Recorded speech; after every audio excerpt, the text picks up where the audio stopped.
அல்லேலூயா, கர்த்தருக்கு ஸ்தோத்திரம். சோ இந்த வருஷத்துல கர்த்தர் நமக்கு கொடுத்த வார்த்தையின்படி நாம் எல்லாரும் விசேஷமானவர்கள், சிரேஷ்ட புத்திரர்கள். ஆமென். அந்த வாக்குத்தத்த வசனத்தை படிக்கலாமா? எரேமியா 31:9. மறந்துடாதீங்க, மனப்பாடம் பண்ணி வச்சுக்கோங்க. வாசிக்கலாம். வருவார்கள்.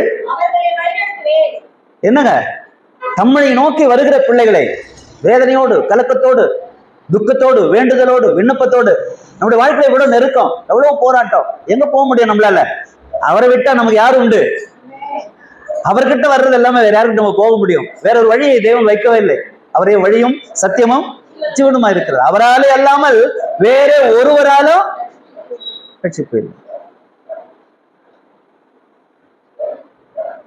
யோவான் 14 படிச்சிருங்க.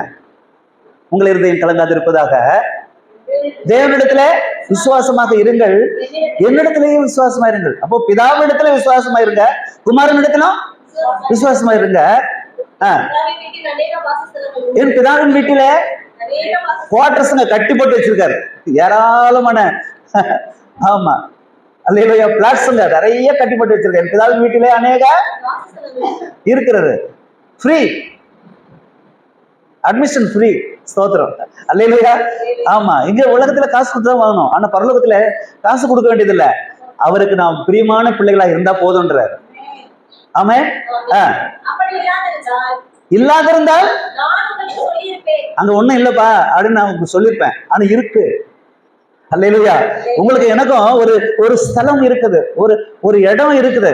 கர்த்தரிடத்துல உங்களுக்கு எனக்கும் இடம் இருக்கு. ஏன் தெரியுமா? நாம் சிரேஷ்ட புத்திரர்கள், நம்ம எல்லாரும் அவருக்கு சிரேஷ்ட புத்திரர்கள். ஆகவே அவர்கள் அழுகையோடு பொறுமை என்கிட்ட வருவாங்க. தொடர்ந்து வாசிருங்க. அவங்களை வழி நடத்துவேன், நடக்க பண்ணுவேன். இப்போ வழி நடத்துவேன், வழி நடக்க பண்ணுவேன் அப்படின்னு என்ன அர்த்தம்? முதல்ல சொன்ன வழி நடத்துதல் ஆற்றி தேட்டி சீராட்டி பாராட்டி வழி நடத்துறது. இங்க வழி நடக்க பண்ணு. நீ விரும்பினா சரி, விரும்பலாட்டும் சரி, காதை பிடிச்சு இழுத்துட்டு வந்து உட்கார வச்சு வழி நடத்தும். அல்லேலூயா. அதுதான் பரலோக ராஜ்யம் பலவந்தம் பண்ணப்படுகிறது. பரலோக ராஜ்யம் பலவந்தம் பண்ணப்படுதுன்னா என்ன அர்த்தம்? கட்டாயப்படுத்தப்படுகிறது. சரியா? மனம் திரும்பலன்னா மனம் திரும்ப பண்ணுவேன், அந்த டெக்னிக்லாம் எனக்கு தெரியும் அப்படின்னு ஆண்டு சொல்றாரா? அல்லேலூயா, அல்லேலூயா, கர்த்தருக்கு ஸ்தோத்திரம். அத நடத்துவேன், நடக்க பண்ணுவேன். ஏன்னா நம்ம எப்ராஹிமின் சிரேஷ்ட புத்திரனார் வருதுல வரிசையில நான் பிதாவா இருப்பேன். அப்போ அவருக்கு நாம் சிரேஷ்ட புத்திர, பிரியமான பிள்ளைகள், சுதந்திரமான பிள்ளைகள், முதற்பேரான பிள்ளைகளை போல. சிரேஷ்ட புத்திர பாகன்றது சாதாரண விஷயம் இல்லைங்க, அது ரொம்ப முக்கியமானது, முதல் தரமானது. யோவான் 14 வாசித்து முடிச்சிருங்க. அதுல சொல்றாரு, போகிறேன் பின்பு இடத்திலே பாருங்க, நான் இருக்கிற. அப்ப பிதாவுக்கு இயேசு கிறிஸ்து சிரேஷ்ட புத்திரன் தானே. அப்போ குமாரனாகிய இயேசு கிறிஸ்து எந்த ஸ்தானத்திலே இருக்கிறாரோ அந்த ஸ்தானத்திலே உங்களையும் என்னையும் கொண்டு போய் வைக்க விரும்புறாராம், உட்கார வைக்க விரும்புறாராம். அல்லேலூயா. அப்ப நான் இருக்கிற இடத்துல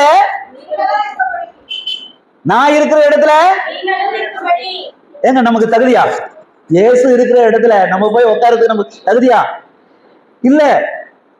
ஆனா அவருக்கு உண்டான அந்த தகுதிய தேவன் நமக்காக வச்சிருக்காரு, நமக்காக கொடுக்க விரும்புறாராமா. எவ்வளவு கிளியரா சொல்றாரு பாருங்க. நான் இருக்கிற இடத்துல நீங்களும் இருக்கும்படிக்கு மறுபடியும் வந்து. அப்ப இயேசு எதுக்காக மறுபடியும் வரப்படுறாரு? சொல்லுங்க, எதுக்காக வரப்படுறாரு? அவர் இருக்கிற இடத்துல நம்மளையும் கொண்டு போய் உட்கார வைக்கிறதுக்கு, நம்மை சேர்த்துக்குள்ள, அவர் நம்மை சேர்த்துக்குள்ள. அல்லேலூயா. அவர் நம்மை சேர்த்துக்குள்ள வரப்போகிறார். நாம் அவரை சேர்த்துக் கொள்ளலன்னா அவர் நம்மளை சேர்த்துப்பாரா? சொல்லுங்க. நம்ம அவரை சேர்த்துக்கணும். உலகத்துல உயிரோடு இருக்கும் போதே நம்ம அவரை சேர்த்து பிடிச்சுக்கணும், அவரை கட்டி பிடிச்சுக்கணும், அவரை இறுக்கி அணைச்சு முத்தம் கொடுக்கணும். அல்லேலூயா. இயேசுவை, இயேசுனுடையதை, இயேசுனுடைய ராஜ்யத்தை, இயேசுனுடைய வார்த்தைகளை, இயேசுனுடைய சத்திய புஸ்தகத்தை, இயேசுனுடைய வழிகளை, இயேசுனுடைய வல்லமையை, இயேசுனுடைய ரத்தத்தை, இயேசு கிறிஸ்துவனுடைய எல்லாவற்றையும் இறுக்கி அணைத்துக் கொள்ளணும், சேர்த்து அணைத்துக் கொள்ளணும். அல்லேலூயா. அதான் எருசலேமை பார்த்து ஆண்டு கண்ணீர் வடிச்சாரு. ஏன்னா எருசலேம் ஜனங்கள் ஆண்டவரை ஏற்றுக்கொள்ளல, அவரை விசுவாசிக்கல. ஆனா அவருக்கு கோழி தன் குஞ்சுகளை சேர்த்துக் கொள்வது போல எனக்கு மனசு இருக்குது, ஆனா உனக்கோ அல்லேலூயா. இன்னைக்கு உங்களுக்கு என்னமோ அந்த மனசு இருக்கிறதுனால தான் காலையில ஆராதனைக்கு தேடி ஓடி வந்திருக்கிறோம். ஐயா அம்மா அவ்வளவு தூரத்துல வராங்க தெரியுமா? கிட்டத்தட்ட எப்படியும் ஒரு 8 கிலோமீட்டர் இருக்கும் ஐயா, 10 கிலோமீட்டர் இருக்கும், 12 கிலோமீட்டர் தூரத்துல இருந்து ஓடி வராங்க. ஏன்? இன்னைக்கு மிஸ் ஆச்சுன்னா வசனம் கேட்க முடியாது.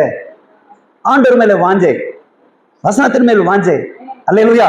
தாகம், நீதி மேல் பசி, தாகம் உள்ளவர்கள் பாக்கியவான்கள். அவர்கள் சத்தமா சொல்லுங்க, அவர்கள் அவர்கள் இந்த வருஷத்துல கர்த்தர் நம்மை திருப்தியா நடந்து போற. அல்லேலூயா. ஏன்னா வசனத்தின் மேலே பசி, வசனத்தின் மேலே தாகம். ஆமென். வசனத்தை கேட்கும்படியாக வருகிற கூட்டத்தை தான் தேவன் விரும்புகிறார். அல்லேலூயா. ஏதோ உலக பிரகாரமான சுகம், ஆரோக்கியம், ஜோசியம், ஆமா நிறைய நிறைய காரியங்கள், உலக பிரகாரமான காரியங்களுக்காக வருகிற கூட்டம் வேற, ஆனால் வசனத்திற்காக வருகிற கூட்டம் வேற. அல்லேலூயா. இயேசுவுக்கு பின்னால 4 கூட்டம் போச்சான். முதல் கூட்டம் வேடிக்கை பார்க்கிற கூட்டம். இயேசு நகர் பின்னால எதுக்கு போனாங்க ஜனங்க? என்ன பண்றாரு பார்க்கலாம், விசுவாசம் ஓடுதாமே, வியாதி குணமாவதாமே, ஆமா வேடிக்கை பார்க்கறதுக்காக போன கூட்டம். இன்னொரு கூட்டம் இயேசு நகர் பின்னால போனா சோறு கிடைக்கும், சாப்பாடு கிடைக்கும்.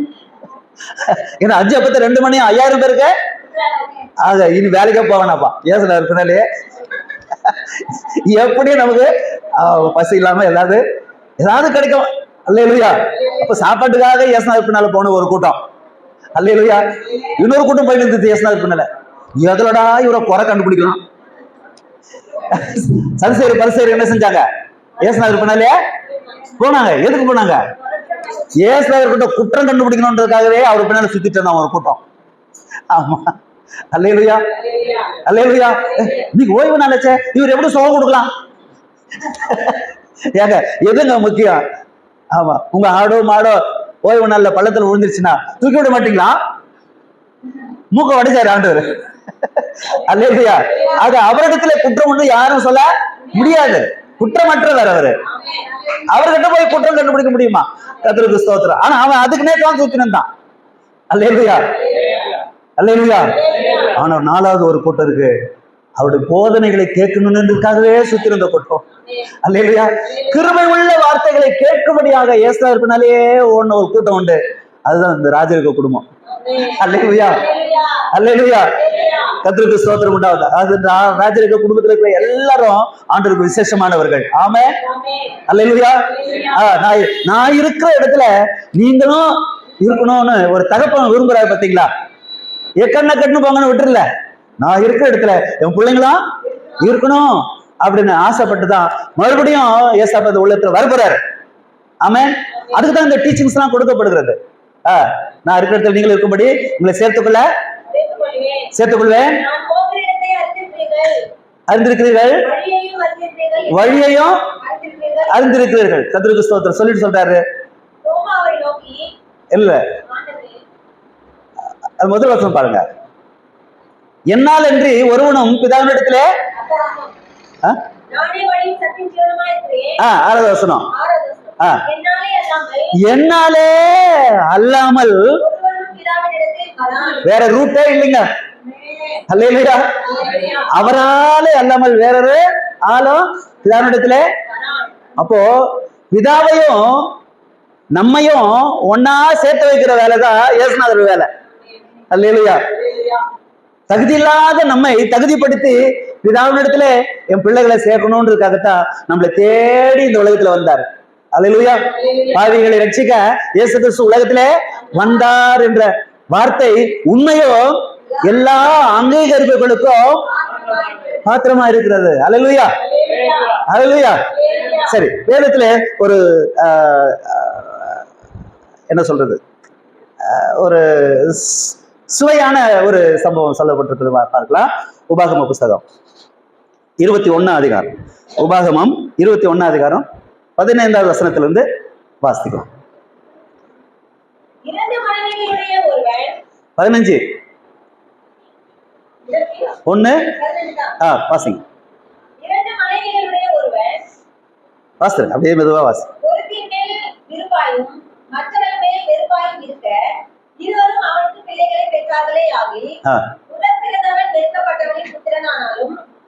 தகப்பன் தனக்கு உண்டான ஆசையை தன் பிள்ளைகளுக்கு பங்கிடும் நாளில் வெறுக்கப்பட்டவர்களிடத்தில் பிறந்த முதற் பெண்ணானவனுக்கு சேஷ்ட புத்திர சுதந்திரத்தை கொடுக்க வேண்டுமே அல்லாமல் விருப்பப்பட்டவர்களிடத்தில் பிறந்தவனுக்கு கொடுக்கலாகாது. அல்லேலூயா. வாசிங்க. வெறுக்கப்பட்டவர்களிடத்தில் பிறந்தவனை சேஷ்டபுத்திரனாக அங்கீகரித்து தனக்கு உண்டான ஆசைகள் எல்லாம் 2 பங்கை அவனுக்கு கொடுக்க வேண்டும். அவன் தன் தகப்பனுடைய முதற்பலன் சேஷ்ட புத்திர சுதந்திரம் அவனுக்கு ஒரு சின்ன ஒரு இன்ஸ்டன்ட் தான். சின்னதா இருந்தாலும் ரொம்ப பெருசு. இதுல இருக்க சத்தியம். அல்லேலூயா.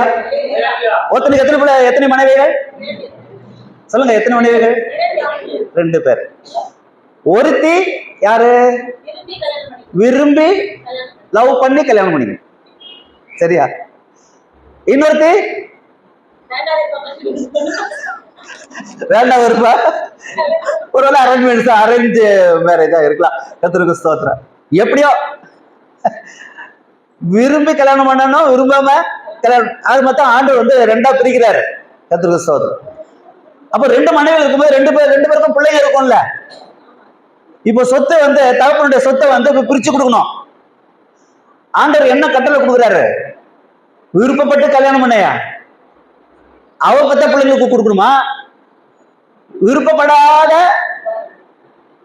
வாழ்க்கப்பட்டு பிள்ளைங்க பத்தால அவ பிள்ளைங்களுக்கு கொடுக்கணுமா அப்படின்னு ஒரு பிரச்சனை வரும் தானே, இல்லையா? அந்த பிரச்சனை வராம இருக்கிறதுக்கு முன்கூட்டியே ஆண்டவர் ஒரு சட்டத்தை போட்டுட்டார், ஒரு திட்டத்தை போட்டுட்டார். அல்லேலூயா. இதுல ஆழ்ந்த சத்தியம் இருக்கு. இது நம்ம புரிஞ்சுக்கிட்டோம்னா அந்த சேஷ்ட புத்திர பாகம் நமக்கு கிடைக்கும். புரியலன்னா அந்த சேஷ்ட புத்திர பாகம் நமக்கு கிடைக்காம போயிடும்.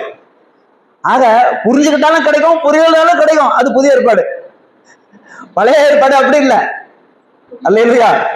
ஆமா, சட்டத்தின்படி கீழ்ப்படிஞ்சா போதும், அந்த புத்திர பாக்கியம், அந்த சேஷ்ட புத்திர பாக்கியம் நமக்கு கிடைக்கும் என்பது பழைய ஏற்பாடு. ஆக இதுல ஆண்டவர் என்ன கட்டளை கொடுக்கிறாரு? சொத்தை பிரிக்கும் போது என்ன செய்யணுமா? வெறுக்கப்பட்டவளிடத்துல பிறந்த முதற் பேரானவனுக்கு கொடுக்க வேண்டுமே அல்லாமல் பாருங்க. நானும் பைபிள் படிச்சிருக்கேன். இந்த சம்பவத்துல நிறைய படிச்சிருக்கேன். ஆனா அதை எடுத்து தியானிக்கும் போது எவ்வளோ ஒரு இது புது கருத்து, இது புதுசா இருக்குது. ஆனால் அது புதுசு இல்ல, அது பழசு, பழைய ஏற்பாட்டுல. அல்லேலூயா. அது பழைய ஏற்பாட்டுல எழுதப்பட்ட சட்ட திட்டமாக இருந்தாலும் புதிய ஏற்பாட்டுல அது எப்படி டேலி ஆகும்? ஸ்தோத்திரம். அல்லேலூயா. அது டேலி ஆகுது. ஏன்னா முதற் பேரானவர் நம்முடைய கர்த்தராகிய இயேசு கிறிஸ்து. ஆக அந்த முதற் பேரானவருடைய வரிசையில ஆண்டவர் உங்களையும் என்ன கொண்டு போய் முதற் பேரானவரிடத்திலே உட்கார வைக்கிறாரு. அதற்காகத்தான் யாக்கோபு 1:18 என்ன வாசித்தோம்? சகல சிருஷ்டிகளிலும் நாம் முதற் பேரானவர்களாய் இருக்கும்படி சத்திய வசனத்தினாலே நம்மை ஜெனிப்பித்தார். எதற்காக ஜெனிப்பித்தார்? முதற் பேரானவர்களாய் இருக்கும்படி நம்மை சத்திய வசனத்தினாலே பெற்றெடுத்தார். அப்ப சத்திய வசனத்தினாலே பிறந்தவர்கள் எல்லாருமே விரும்பப்படத்தக்க இடத்தில் பிறக்கவில்லை, வெறுக்கப்படத்தக்க இடத்தில் பிறந்தார். புரியுதுங்களா? இயேசுவை உலகம் ஏற்றுக்கொண்டுச்சா? இல்ல. தமக்கு சொந்தமானதுல வந்தார், சொந்தமானவர்கள் அவரே வெறுக்காங்க. இயேசு வெறுக்கப்பட்டவர் தானே. உலகத்தாரால் இயேசு வெறுக்கப்பட்டவரா, விரும்பப்படத்தக்கவரா? ஆமா. உலகம் அவர் ஏற்றுக்கொள்ளல. உலகத்துல வந்தார், இத்தனைக்கும் அது அவருக்கு சொந்தமான உலகம் தான். ஆனா சொந்தமானவர்களோ என்ன செய்யல இயேசுவை. ஆனா நீங்களும் நானும் என்ன செஞ்சிட்டோம்? இயேசுவை ஏற்றுக்கொண்டுட்டோம். ஆகவே இயேசுடைய ரத்தத்தாலே பிறந்த நாம் எல்லாருமே முதற்பலனானவர்கள். அல்லேலூயா. விசுவாசிக்கிறீர்களா? ஆமென் சொல்லுங்க. ஆமென். அப்ப நாம் உலகத்தாரால் ஏற்றுக்கொள்ளப்படாத இயேசு, உலகத்தாரால் வெறுத்து ஒதுக்கப்பட்டு 30 வெள்ளிக்காசுக்கு காட்டி கொடுத்தான் இல்லையா? அப்ப இயேசு வெறுக்கப்பட்டவர் தானே. காரின் முகத்திலே உமிழ்ந்தார்கள், தலையிலே ஓங்கி கொட்டினார்கள் இல்லையா? சங்கிலிகளாலே கட்டி போட்டார்கள், கயிறுகளால் கட்டி போட்டார்கள், தலையிலே முடுக்கிடும் சூட்டினார்கள் இல்லையா? சிலுவையை அறிந்து கொலை செய்யும்படி எல்லாம் ஒரு வேடிக்கை பொருளாக இயேசு மாற்றப்பட்டார். உலகத்தாரால் வெறுக்கப்பட்டார், ஒதுக்கப்பட்டார். ஆகாதது என்று தள்ளின கல்லே தலைக்கு மூளைக்கல் ஆயிற்று. அல்லேலூயா. சோ இயேசு கிறிஸ்துவிடத்திலே இடரல் அடையாது இருக்கிற மனுஷன் பாக்கியவான். ஆமென். அந்த பாக்கியவான்களுடைய வரிசையிலே கர்த்தர் உங்களை என்னையும் கொண்டு போய் வைக்கிறார். அல்லேலூயா, அல்லேலூயா. இந்த சிரேஷ்டபுத்திர பாகத்தை ஆண்டவர் விருப்பப்பட்டவர்களிடத்திலே பிறந்த பிள்ளைகளுக்கு கொடுக்க கூடாதுன்னு சொல்லிட்டாரு. வெறுக்கப்பட்டவருடைய பிள்ளைகளிடத்துல பிறந்த பிள்ளைகளுக்கு தான் ஃபர்ஸ்ட் ப்ரிஃபரன்ஸ், முதலிடம். இப்போ இந்த பழைய ஏற்பாட்டினுடைய அந்த சம்பவம் புதிய ஏற்பாட்டிலே எப்படி டேலி ஆகுது பாருங்க. அல்லேலூயா. பரலோக ராஜ்யத்தை யார் ஆண்டு கொண்டு போறாரு? உலகம் தன்னுடையதை சிநேகிக்கும். உலக சிநேகம் தேவனுக்கு விரோதமான பகை என்று அறியீர்களா? வாசிங்க 1 யோவான் 2 அதிகாரம் 15-16. 1 யோவான் 2 அதிகாரம் 15-16. உலகத்திலும் உள்ளவைகளிலும் விரும்புகிறவர்கள் இது அன்பு கூறாமல் இருங்கள். இல்லை இச்சையும் எல்லாம் பிதாவினால் உண்டானவைகள் அல்ல, உலகத்தினால் உண்டானவைகள். போம்.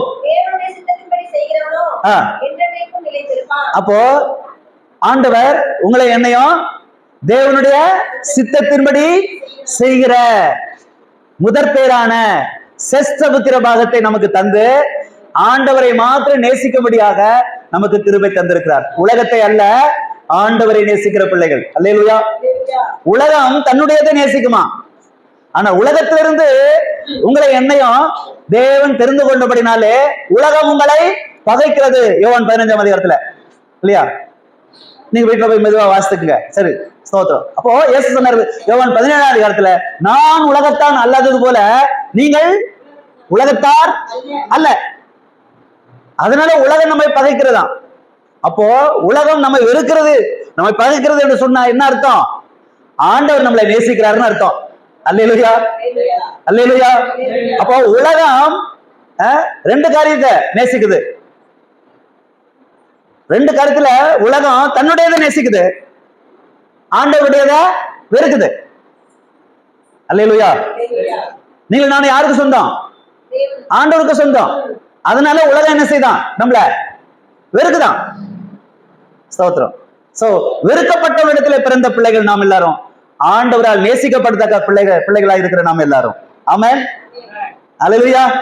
ஆக நாம் விசுவாசிப்போம், தேவனுடைய மகிமையை காண்போம். கர்த்தர் உங்களுக்கு எனக்கும் இந்த சிரேஷ்டபுத்திர பாகத்தை ஆயத்தப்படுத்தி வைத்திருக்கிறார். ஆமென். அல்லேலூயா. அவனுக்கு 2 பங்கு கொடுக்கணும். இரட்டிப்பான ஆசீர்வாதத்திற்கு உரியவர்கள் நாம் எல்லாரும். உலகம் நம்மளை வெறுக்கட்டும், சந்தோஷப்படுங்க சொல்லிட்டாரு இல்லையா? மத்தேயு 5ஆம் அதிகாரத்துல என்ன சொல்ற? 10ஆவது வசனம். மத்தேயு 5ஆம் அதிகாரம். நீதி நிமித்தம் அவதான் வெறுக்கப்பட்டவள், நீதி நிமித்தம் துன்பப்படுகிறாள். அந்த துன்பத்தை தேவன் கண்ணோக்கி பார்க்கிறாரு. மகளே கலங்காத, பயப்படாத, நீ பெத்த பிள்ளைக்கு நான் 2 இரட்டிப்பான நன்மையை தருவேன், சிரேஷ்டபுத்திர பாகத்தை கொடுப்பேன். புருஷன் உன்னை நேசிக்கலன்னா பரவாயில்ல, நான் உன்னை நேசிக்கிறேன்னு சொல்லிட்டாரு. அல்லேலூயா. அவளுக்கு பேரே வெறுக்கப்பட்டவள். பேர் அங்க எழுதப்படல, ஆனா பேர் எழுதப்பட்டிருக்குது. என்ன பேரு? வெறுக்கப்பட்டவள் என்று பெயர் எழுதப்பட்டிருக்குது. அல்லேலூயா. நீங்களும் நானே யாருங்க? வெறுக்கப்பட்டவள் லிஸ்ட்ல இருக்கிறோம். உலகம் நம்மளை நேசிக்கல. ஆமா, உலகம் நம்மளை வெறுக்குது. நம்மளை பழைக்க தெரியாதவன்னு சொல்லுது உலகம். என்னையா பைபிளை தூக்கிட்டு ஊழியத்துக்கு வந்துட்ட, எப்படி சாப்பிடுவேன், எப்படி பிள்ளைங்களை படிக்க வைப்பேன், எப்படி நடக்கும்? என்னை அழைத்தவர், அவர் என்னை நடத்துவார். அல்லேலூயா. உலகத்தாரால் அது புரிந்து கொள்ள முடியாது. கர்த்தர் என்னை புரிந்து கொள்கிற தேவன். ஆமென். நம் பிள்ளைகளை புரிந்து கொள்கிற தேவன், நம்முடைய ஊழியத்தை புரிந்து கொள்கிற தேவன், நம்முடைய கஷ்டங்களை பார்க்கிற தேவன், நம்முடைய சூழ்நிலை எல்லாம் அறிந்து வைத்திருக்கிற தேவன். அவர் நம்மளை ஒரு நாள் கைவிடவே மாட்டார். அல்லேலூயா. ஏன்னா நாம் வெறுக்கப்பட்ட உலகம் நம்மளை வெறுத்தாலும், தாயும் தகப்பனும் என்னை கைவிட்டாலும், 27ஆம் சங்கீதம் இல்லையா, 10வது வசனம் நினைக்கிறேன், வாசிங்க. 27ஆம் சங்கீதம் 10வது வசனம்.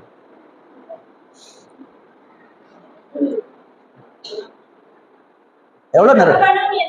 என் தகப்பனும் என் தாயும்.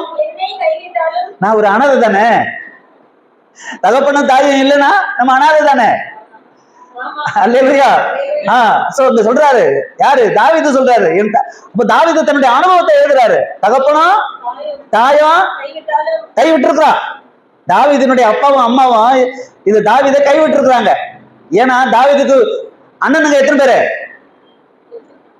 7 பேரு. எல்லாரும் மிலிட்டரியில வேலை, கவர்மெண்ட் சம்பளம். கர்த்தருக்கு ஸ்தோத்திரம். அதனால இந்த அப்பாவும் அம்மாவும் என்ன செஞ்சாங்க தெரியுமா? கவர்மெண்ட்ல 7 பிள்ளைங்க வேலை செய்யறாங்க. அப்போ அந்த காலத்து பணக்காரங்க தானே இவங்க, சொல்லுங்க. நல்ல வசதியில கிடைக்கிற சம்பளத்தெல்லாம் வாங்கி ஆடுங்களா வாங்கி வாங்கி வாங்கி வாங்கி வாங்கி கடைசி பையன் கிட்ட கொடுத்துட்டாங்க, போய் பேச மாட்டாங்க. இவனுக்கு பிரைவேட் ஜாப், ஆடு மேய்க்கிற வேலை. கர்த்தருக்கு ஸ்தோத்திரம். அண்ணனுக்கு கவர்மெண்ட் ஜாப் இல்லையா? ஸ்தோத்திரம். கடைசியா ஆடுகளை வாங்கி கொடுத்து கடைசியில என்ன ஆடுகளை மேய்க்க விட்டாங்களே. அப்பாவும் துரத்துறாரு, அம்மாவும் துரத்துறாங்க. ஏன்னா அண்ணனுங்களால வர முடியாது, ஏன்னா கவர்மெண்ட் ஜாப், மிலிட்டரியில வேலை, ராணுவத்துல வேலை. நீ தானே வெட்டியாகிற, ஓ ஆடுங்க வாங்கி கொடுக்குற, போய் மேய்ச்சிட்டு வா. ஸ்தோத்திரம். அல்லேலூயா. ஆமா, மனம் எவ்வளவு நொந்திருக்கும். கர்த்தர் அதை பார்த்தாரு. அல்லேலூயா. தாவீதுடைய நிலைமையை கர்த்தர் பார்த்தாரு. ஆமென். கடைசி வரைக்கும் ஆடே மேய்ச்சிருந்தாங்க தாவீது. கர்த்தர் உயர்த்தினார். எப்படி உயர்த்தினாரு? அவன் கையிலேயே ஒரு கவர்மெண்ட் கொடுத்துட்டாரு. அல்லேலூயா. அவன் தாவீதை ராஜாவாக்கிட்டாரு. அப்போ கவர்மெண்ட்டுக்கு மேல அவனை எட்ட வச்சாரு. அல்லேலூயா. ஆனா ஆடுங்க கிட்டே போய் போய் ஆடுகளுடைய நிலைமையெல்லாம் அறிஞ்சு அதுக்குள்ள எவ்வளவு சண்டை வந்திருக்கும், அதுங்களுக்குள்ள எவ்வளவு முட்டு முதல்லாம் வந்திருக்கும் இல்லையா? எல்லாத்தையும் மெயின்டைன் பண்ணி ஆடுகளை மேய்க்க கத்து கொடுத்துட்டு தான் அப்புறம் ஜனங்களை மேய்க்கிறதுக்கு ஆண்டவர் ராஜாவா மாத்தினாரு. ஆமென். சோ இந்த தேவன் இன்னைக்கு நம்முடைய ராஜாவா இருக்காரு. அவர் நம்மளை கைவிட மாட்டாரு. அல்லேலூயா. நமக்கு விசேஷித்த சிரேஷ்ட புத்திர பாகத்தை, நமக்கு ரெட்டிப்பான நன்மை தேவன் நமக்காக வைத்திருக்கிறார். அன்பானவர்களே, அல்லேலூயா. இந்த காலை நேரத்துல நமக்கு கொடுக்கப்படுகிற ஒரு சின்ன ஒரு ஷார்ட் மெசேஜ் இதுதான். கர்த்தருக்கு ஸ்தோத்திரம். உலகம் நம்மை வெறுக்கும், ஆனாலும் ஆண்டவர் நம்மளை நேசிக்கிறார் என்ற ஆழமான சத்தியத்தை நம்ம புரிஞ்சுக்கணும். ஆமென். அல்லேலூயா. அந்த மனுஷனுக்கு எத்தனை மனைவி இருந்தது? 2. ஒண்ணு விரும்பப்படத்தக்கவள், இன்னொருத்த வெறுக்கப்படத்தக்கவள். அல்லேலூயா. அப்போ நமக்கு இந்த உலகத்துல 2 இருக்குது. 2 காரியம் நமக்கு முன்னால வச்சிருக்காரு. ஒன்று மரண வழி, இன்னொன்னு ஜீவ வழி. இடுக்கமான வாசல், விசாலமான வாசல். அப்ப அந்த விசாலமான வாசல் எங்க போகுது? கேட்டுக்கு போகுது இல்லையா? 7:13 மத்தேயு 7:13 மத்தேயு 7:13 வாசிக்க சீக்கிரமா முடிச்சிடலாம். இதுதான் வெறுக்கப்பட்டவள். கர்த்தருக்கு ஸ்தோத்திரம். விரிவாயும் இதை விரும்புகிறவர்கள் அநேக பேர் இல்லையா? அநேகர். இவ விரும்பப்பட்டவ இடுக்கமும் இதுதான் வெறுக்கப்பட்டவள். அல்லேலூயா. அப்போ இடுக்கமான வாசல், நெருக்கமான வாசல் எங்க போகுது? எங்க போய் முடியுது? நித்திய. அப்ப நித்திய ஜீவனை ஆண்டவர் யாருக்கு கொடுக்கிறாரு? சொல்லுங்க. ஆமா, உலகத்தை நாம் வெறுக்க கற்றுக்கொள்ள வேணும். அல்லேலூயா. மாம்சத்தை வெறுக்க கற்றுக்கொள்ள வேணும். அல்லேலூயா. அதுதான் சொல்றாரு ரோமர் 8ஆம் அதிகாரத்துல, மாம்ச சிந்தை மரணம், ஆவியின் சிந்தையோ ஜீவனம் சமாதானம்.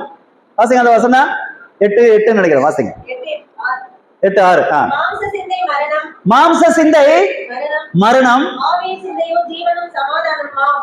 ஆவியின் சிந்தையோ ஜீவனம் சமாதானமா. அப்ப நமக்கு எது வேணும்? மரணம் வேணுமா?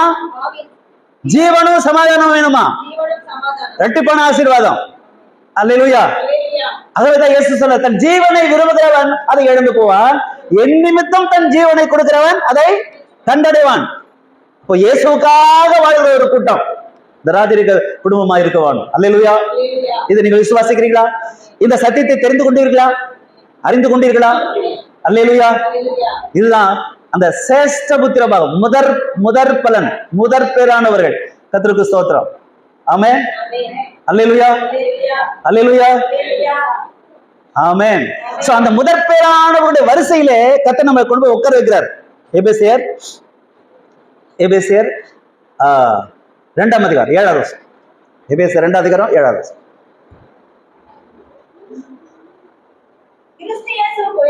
இயேசுவுக்குள்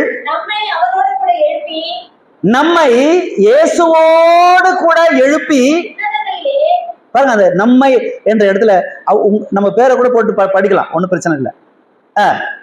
பேரை போட்டு படிங்க பார்க்கலாம். இயேசுவுக்குள் எஸ்தரை இயேசுவோடு கூட எழுப்பி உன்னதங்களிலே இயேசுவோடு உட்காரும்படி செய்தார்.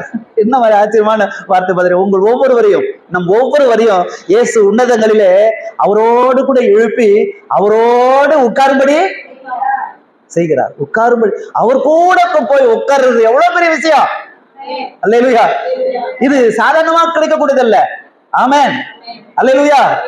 ஆகவே தான் சொல்றாரு மத்தேயு 5ஆம் அதிகாரத்துல 10வது வசனத்துல,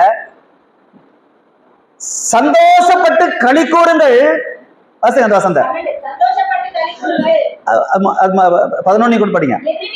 என் நிமித்தம் நிந்தித்து துன்பப்படுத்தி பலவிதமான தீமையான மொழிகளை உங்கள் பேரில் வெறுக்கப்பட்டவளே நீ கலங்காது. அல்லேலூயா. வெறுக்கப்பட்டவள் இடத்துல அப்போ புருஷன் வெறுக்கும் போது பொண்டாட்டி தான், ஆனாலும் எப்படி எல்லாம் திட்டிருப்பான் பாருங்க. அல்லேலூயா. ஆண்டவர் பார்த்து சிரிச்சிருப்பாரு. என் பிள்ளைய நீ இப்படி எல்லாம் திட்டுறியா? எப்படி நிந்தித்து துன்பப்படுத்தி. நான் நிறைய பார்த்துருக்கிறேன். நல்ல குடிக்காரன் புருஷனா மாட்டிருப்பான். அவன் பண்ற கொடுமை இருக்குத போட்டு அடிச்சு திட்டி அவளை இவளன்னு கட்ட வார்த்தையெல்லாம் சொல்லி தலைமுடியை பிடிச்சி தெருவுக்கு இழுத்துட்டு வந்து நல்லா நங்குன நிறைய பார்த்துருக்கிறேன் நான். ஸ்தோத்திரம். சில ரோட்ல போறவங்க கூட்டு தள்ளி இவங்ககிட்ட ஆண்டி வாழ்க்கை இப்படி நடத்தினுக்கிற, ஆனாலும் குடிக்காரனா இருந்தாலும் ஏன் பூசன் இருப்பாங்க. பார்த்துருக்கீங்களா? கர்த்தருக்கு ஸ்தோத்திரம். அவன் 1000 குடிக்காரனா இருந்தாலும் ஏன் பூசன். அல்லேலூயா. ஆமா, வெறுக்கப்பட்டவள். ஸ்தோத்திரம். ஆமா, அல்லேலூயா. அவ்வளவு கொடுமையை அனுபவிச்சு கூட ஏன் புருஷன் இருக்கிறாங்க. கர்த்தருக்கு ஸ்தோத்திரம். அது போல ஒரு குரூப் பூமியில இயேசுவின் நிமித்தம் கொடுமைகளை அனுபவிச்சிருக்கிறான், பாடுகளை அனுபவிக்கிறான், துன்பங்களை அனுபவிக்கிறான். ஊழிய பாதையில நிந்தனை, அவமானம், துக்கம், துயரம், வேதனை. ஸ்தோத்திரம். பொய்யான பழிகள், பொய்யான மொழிகள். ஆமா, உங்கள் பேரில் பொய்யாய் சொல்வார்களே ஆனால் வெறுக்கப்பட்டவளே நீ பாக்கியவதி, உனக்கு இரட்டிப்பான நன்மை. ஆமா, கர்த்தர் உங்களுக்கு எனக்கு வச்சிருக்கிறாரு. ஆகவே கர்த்தருக்காக எழும்புவோம், கர்த்தருக்காக ஊழியம் செய்வோம், கர்த்தருடைய ராஜ்யத்துக்காக பாடுபடுவோம், கர்த்தருடைய நாமத்துக்காக வைராக்கியமா இருப்போம். ஆமென். நீங்கள் பாக்கியவான்கள் என்று கர்த்தர் சொல்றாரு. அல்லேலூயா. இவ்வளவு தூரத்துல இருந்து ஓடி வரீங்களே ஒவ்வொரு வாரமும் ஞாயிற்றுக்கிழமையில, இல்லையா? நீங்க பாக்கியவான் தானே? நீங்க பாக்கியவாதிகள் தானே? இதற்குரிய நன்மை பரலோகத்திலே உங்களுக்கு உண்டு. அதான் இங்க சொல்றாரு, நீங்க சந்தோஷப்படுங்க. அல்லேலூயா. வெறுக்கப்பட்டவளே, ஒதுக்கப்பட்டவளே, கர்த்தருக்காய் பாடுபடுகிறவளே, நிந்திக்கப்படுவளே, அவமானப்படுகிறவளே, கர்த்தருக்காய் ஓடுகிறவளே, கர்த்தருக்காய் உழைக்கிறவளே, கர்த்தருக்காய் பாடுபடுகிறவளே, உங்களுக்கு எனக்கு பரலோகத்திலே பலன் மிகுதியாயிருக்கும். அல்லேலூயா. வாக்குத்தத்தம் தானே இது. சேஷ்டபுத்திர பாகம்ன்றது சாதாரண அல்ல, அது வாக்குத்தத்தம். ஹல்லேலூயா, ஆமென். அவங்க தான் பொறுப்பாளர்கள், அவங்க தான் தேவனோடு கூட உடன்படிக்கை செய்து கொண்டவர்கள், அவர்கள் தான் தேவனுக்காக பக்தி வைராக்கியமாய் வாழ்கிறவர்கள். அல்லேலூயா, ஆமென். பாடுகள் சகிக்கிறவர்கள், நிந்தனை சகிக்கிறவர்கள், அவமானங்களை சகிக்கிறவர்கள், கர்த்தருக்காய் உற்சாகமாய் கொடுக்கிறவர்கள், ஊழியத்தை தாங்குகிறவர்கள், ஊழியத்துக்காக ஓடுகிறவர்கள், உழைக்கிறவர்கள். ஆமென். இந்த கிறிஸ்தவ வாழ்க்கை சாதாரணமா வாழ்ந்துட்டு போற வாழ்க்கை வேற. அல்லேலூயா, வேறு பிரிக்கப்பட்டு கர்த்தருக்காக பக்தி வைராக்கியமாய் வாழ்கிற அனுபவம் வேற. அல்லேலூயா, இதுதான் வெறுக்கப்பட்டவர்களுடைய நிலை. சோ கர்த்தர் நம்மோடு கூட இருக்கிறார். ஆமென், ஆமென். முதற்பேரான வாழ்க்கை கர்த்தர் நமக்காக வைத்திருக்கிறார். ஆமென், அல்லேலூயா, அல்லேலூயா. எபேசியர் 1:3 கூட படிச்சிருங்க, முடிக்கலாம். எபேசியர் 1:3. நம்முடைய கர்த்தராகிய இயேசு கிறிஸ்துவின் பிதாவாகிய தேவனுக்கு ஸ்தோத்திரம். நம்ம எல்லாரும் அவருடைய குமாரர்கள், நம்ம எல்லாருக்கும் ஒரு தகப்பன் இருக்கிறார். ஆகவே அந்த பிதாவுக்கு நன்றி செலுத்துகிறார். நன்றி செலுத்திட்டு ஸ்தோத்திரம் பண்ணிட்டு என்ன சொல்றாரு பாருங்க, அவர் கிறிஸ்துவுக்குள் உன்னதங்களிலே இயேசு கிறிஸ்துவுக்குள் உன்னதங்களிலே. ஆவிக்குரிய இந்த ஆவிக்குரியவர்களை உலகம் ஏற்றுக்கொள்ளவில்லை, உலகம் வெறுக்கிறது.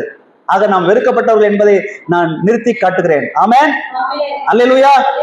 சோ ஆவிக்குரிய அண்டர்லைன் பண்ணுங்க, அண்டர்லைன் பண்ணுங்க, சகல ஆசீர்வாதத்தினாலும் சேஷ்டபுத்திர பாகத்தை தேவன் நமக்கு கொடுத்து நம்மை ஆசீர்வதித்திருக்கிறார்.